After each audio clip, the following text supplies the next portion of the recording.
"I'm not your mother," she whispered to the abandoned baby on her doorstep. But when the man in the black coat showed up 3 years later, claiming to be the child's uncle, Emma discovered a web of secrets that would change everything. Emma Parker spent most nights alone in her studio apartment, overlooking the train tracks. The rhythmic clacking of passing cars had become her lullaby, drowning out the echoes of her thoughts. At 34, she had long given up on the life she once imagined for herself: a loving husband, children, a home filled with laughter. Instead, she poured herself into her work as a crime scene photographer, capturing the worst moments of strangers' lives through her lens. Her colleagues at the police department called her Ice Queen, not because she was cruel, but because she seemed impervious to the horrors she documented. What they didn't know was that Emma had simply learned to compartmentalize after the accident 5 years ago, the one that took her fiancé and left her with a permanent limp and nightmares that refused to fade. On a particularly bitter December night, as snow blanketed the city in silence, Emma was developing photos in her makeshift darkroom when she heard a strange sound outside her door. Not the usual drunken neighbor or stray cat, but something more urgent. Something that sounded almost like a cry. Opening her door, she found a wicker basket with a tiny bundle inside. A baby, no more than a few weeks old, with wisps of dark hair and eyes that seemed to hold all the stars of the night sky. A hastily scribbled note tucked beside the infant read only, "Please keep her safe. They're watching." Emma's heart hammered against her ribcage. "This can't be happening," she whispered, looking up and down the empty hallway. But the baby only stared up at her, tiny fingers reaching for the unknown.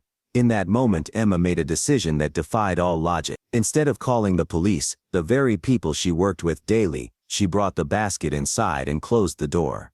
"Just for tonight," she told herself. "Tomorrow I'll figure this out." That night became a week, then a month. Emma named the baby Lily, after her grandmother. She fabricated a story about a distant cousin who needed help, took emergency leave from work, and ventured into the unfamiliar world of diapers, formula, and sleepless nights. Her neighbor, Mrs. Rodriguez, raised an eyebrow when she first spotted Emma with the infant. "I didn't know you had a baby," she said, suspicion lacing her words. "Family emergency," Emma replied curtly, avoiding eye contact.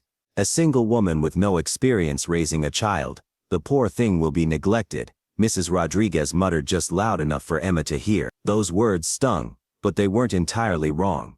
Emma knew nothing about being a mother. She had no family to ask for help, no friends close enough to trust with her secret. Yet somehow each day she managed. She learned to interpret Lily's different cries, to find joy in her first smile, to feel her frozen heart thawing with each tiny milestone. She created a nursery in the corner of her living room, painted clouds on the walls during Lily's naps, and sang lullabies she didn't know she remembered from her own childhood. Her apartment, once sterile and impersonal, gradually transformed, stuffed animals appearing in corners, colorful blocks scattered across the floor, baby clothes hanging to dry over the bathtub. By Lily's 3rd birthday, Emma had legally adopted her through a process that required calling in every favor she had. Her colleagues were shocked when they learned about her daughter, but Emma had become skilled at deflecting questions. "Sometimes life gives you what you need, not what you planned," she would say with a smile that didn't quite reach her eyes.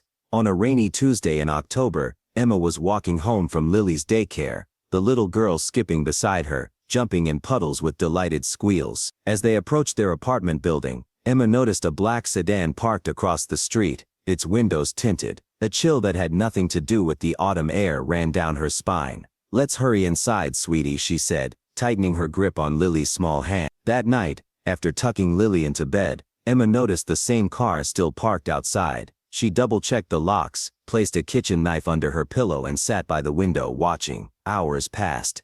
The car remained. Just before dawn, a tall figure in a black coat stepped out, looked directly up at her window, then disappeared around the corner. Emma didn't sleep that night, or the next. On the 3rd day, when she returned from dropping Lily at daycare, he was waiting at her door. "Parker," he said, his voice deep and calm. "We need to talk about Isabel." Emma's blood turned to ice. "My daughter's name is Lily," she said, her hand slipping into her purse where she kept her pepper spray. "No," the man replied, his eyes startlingly blue and somehow familiar, fixed on hers. "Her name is Isabel Grace Donovan. She's my niece, and she's in danger." The man introduced himself as Marcus Donovan, a former military intelligence officer. He claimed that Lily, or Isabel, was the daughter of his sister Claire, who had been a witness in a high-profile case against a drug cartel. Claire and her husband had been killed in what was staged to look like a home invasion, but the baby had been hidden by the housekeeper moments before the attackers arrived. "I've been searching for her for 3 years," Marcus said, sitting stiffly on Emma's couch, declining her offer of coffee. "The people who killed my sister think Isabel died in the attack. We need to keep it that way." Emma felt sick. "How do I know you're telling the truth? You could be one of them." Marcus pulled out a worn photograph. A woman with Lily's eyes and dimpled smile holding a newborn. "This is Claire with Isabel, a week after she was born." The resemblance was undeniable. Emma's hands trembled as she held the photo. "Why come now? After 3 years?" "Because they found me," Marcus said grimly. "Which means they might find her. We need to disappear, all of us." Emma laughed bitterly. "All of us? I'm supposed to just trust you, a stranger, and go on the run." "You trusted the note left with her," Marcus countered. "Claire wrote that note. She knew someone would protect her baby." Emma shook her head, tears threatening. "I can't just leave. This is our home. I have a job, Lily. Isabel has friends, a routine. And you've done an amazing job," Marcus said, his voice softening. "Better than I could have hoped for. But if you want her to see her next birthday, we need to leave tonight." That evening, after picking up Lily from daycare as if it were any normal day, Emma packed a single suitcase. She told Lily they were going on an adventure, trying to make it sound exciting rather than terrifying. The little girl laughed, thinking it was a game, blissfully unaware that her world was about to change again.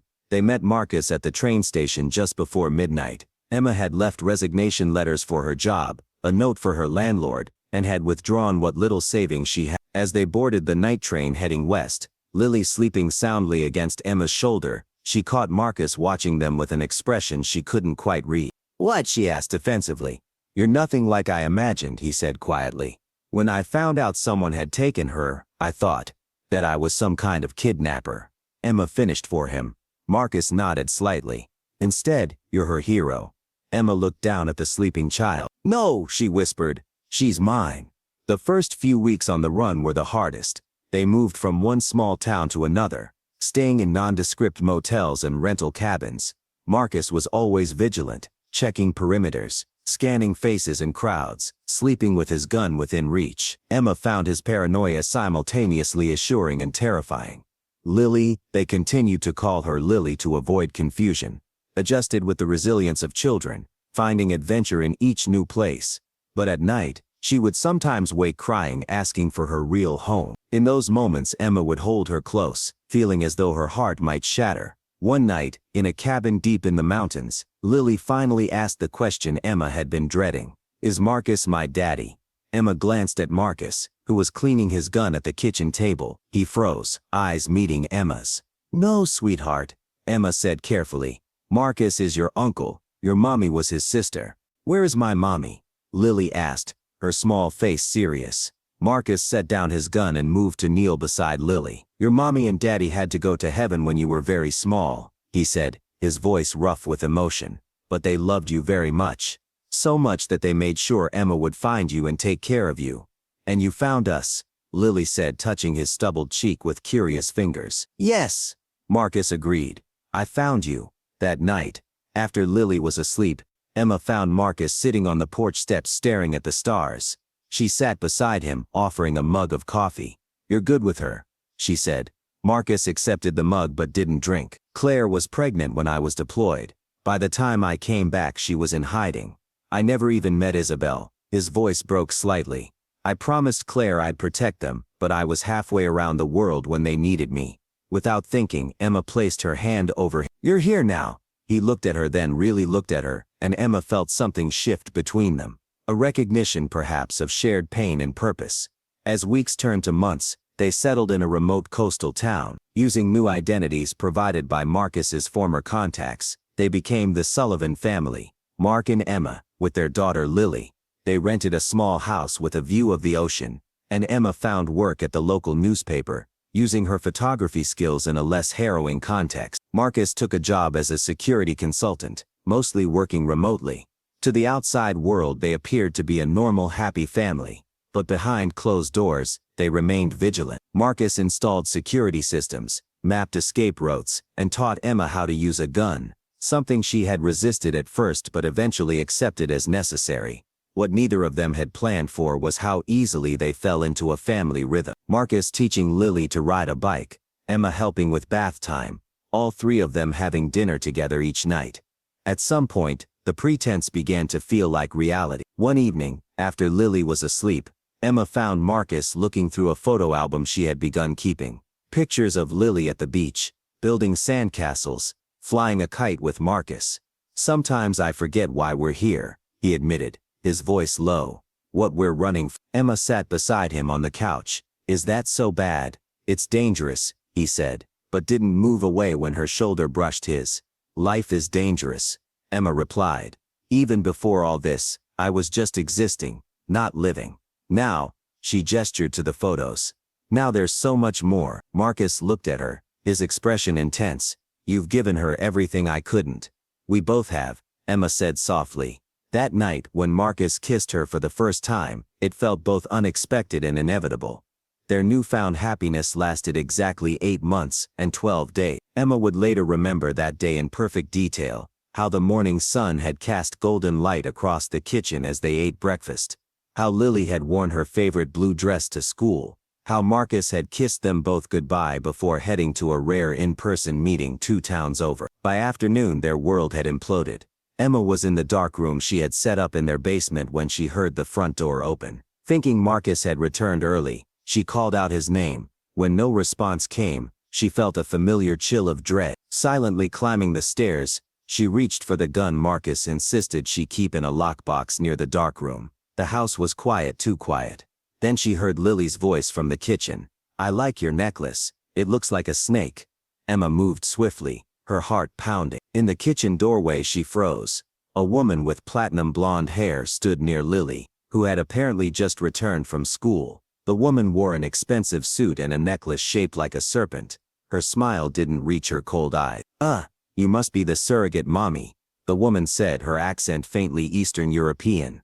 "How convenient that you're home. We've come for the child." Emma raised her gun, positioning herself between Lily and the stranger. "Get behind me, Lily." "Now." "I wouldn't," the woman said calmly, as 2 men appeared in the doorway behind her. "My associates are not as patient as I am." "Who are you?" Emma demanded, keeping her gun steady despite her trembling hands. "Someone who cleans up loose ends," the woman replied. "The Donovan loose end should have been tied up years ago. An oversight we're correcting today."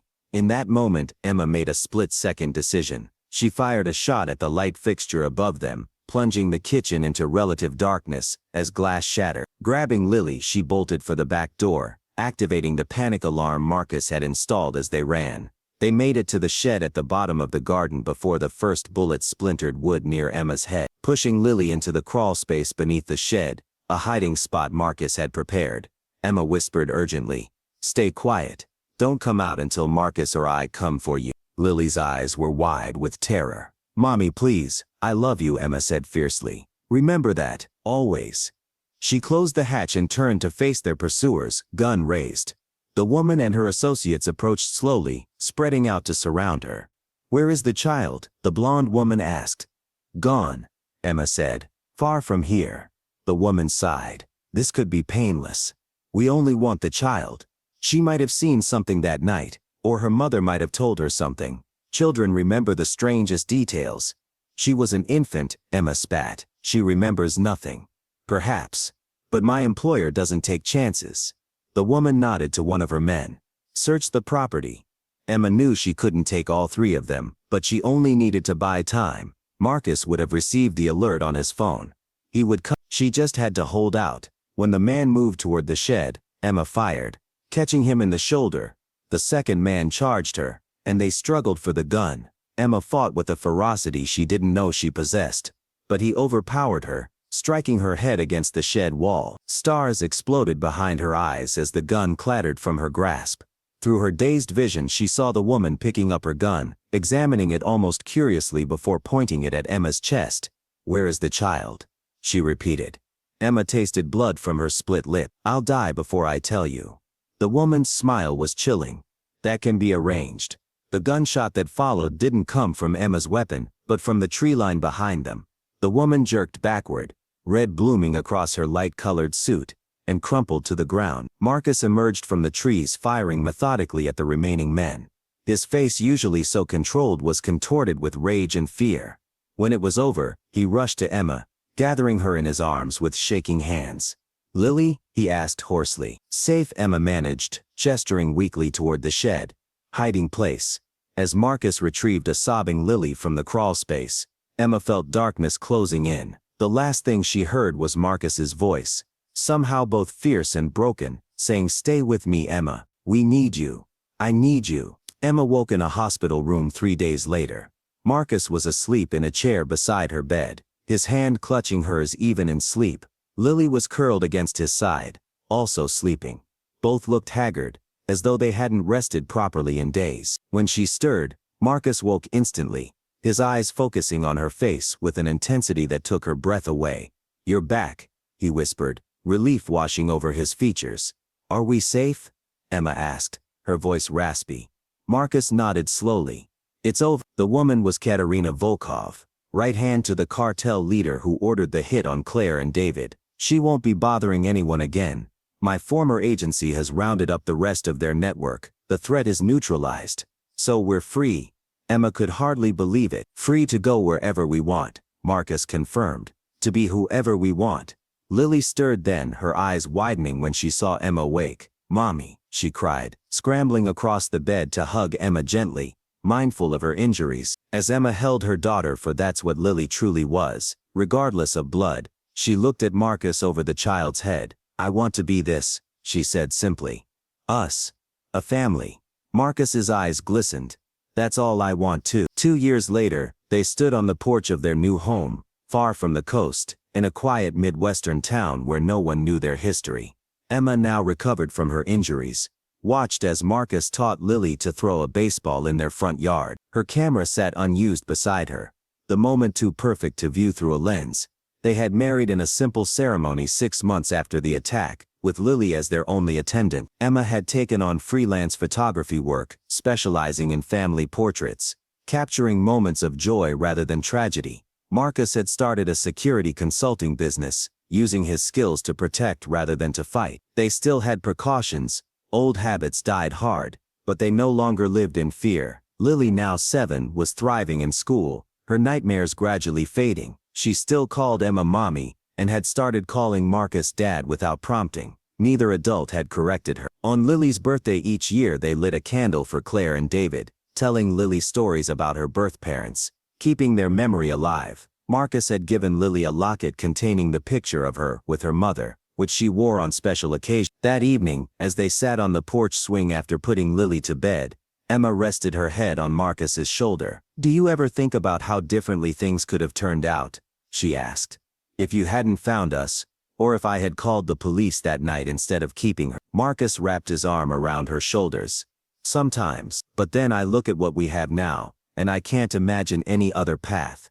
Emma placed her hand over his, their wedding rings catching the last light of day. "From the moment I found her, something inside me knew. She was meant to be mine, ours, as if all the broken pieces of our lives were just waiting to fit together." Marcus kissed her temple softly. "Not bad for 2 people who thought they'd lost everything." Emma smiled, thinking of the frightened, solitary woman she had once been, and the fierce, loving mother she had become, of how a mysterious baby and a determined man had transformed her life from a collection of stark photographs into a vibrant, messy masterpiece. "Not bad at all," she agreed, as the first stars appeared in the evening sky. "What did you think of today's story of fate, family, and finding courage in the face of danger? If it touched your heart, or kept you on the edge of your seat, please hit that like button, and your comments mean the world to us. Share your thoughts below and help us continue bringing these emotional journeys to life. Every subscription helps us create more stories that move and inspire. Join our storytelling family today.